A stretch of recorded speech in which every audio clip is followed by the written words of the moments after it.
దేశమాయిది నెహ్రూ కోరిన సంఘమాయిది గాంధీ పుట్టిన దేశమాయిది నెహ్రూ కోరిన సంఘమాయిది సామ్యవాదం రామరాజ్యం సంభవించే కాలమా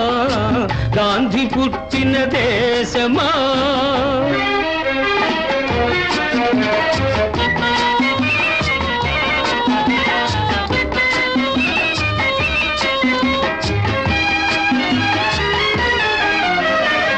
సస్యశ్యామల దేశం